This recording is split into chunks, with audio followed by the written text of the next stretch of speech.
রাজনৈতিক কর্মসূচি গ্রহণ ও বাস্তবায়নের ক্ষেত্রে জনস্বার্থকে অগ্রাধিকার দেওয়ার আহ্বান জানিয়েছেন রাষ্ট্রপতি মোহাম্মদ শাহাবুদ্দিন। রাজধানীর ওসমানী স্মৃতি মিলনায়তনে কমিউনিটি ক্লিনিকের ২৪তম প্রতিষ্ঠা বার্ষিকী উপলক্ষে আয়োজিত অনুষ্ঠানে তিনি আহ্বান জানান। তিনি বলেন, রাজনীতির মূল লক্ষ্য উদ্দেশ্যই হচ্ছে জনকল্যাণ। সরকার ও রাজনীতিবিদদের সকল সিদ্ধান্তের ক্ষেত্রেই জনকল্যাণকে প্রাধান্য দিতে হবে বলে মন্তব্য করেন তিনি।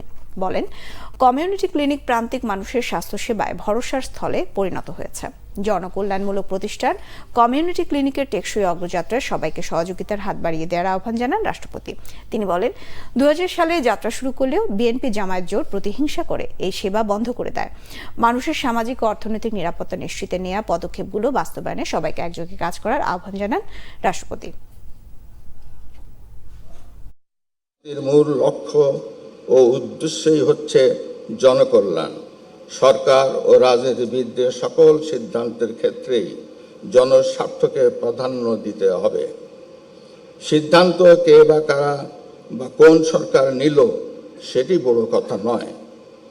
বড় কথা হচ্ছে সিদ্ধান্তটি জনস্বার্থে নেওয়া হয়েছে কি না, বা জনস্বার্থ সংরক্ষিত হচ্ছে কি না তা বিবেচনায় নিতে হবে।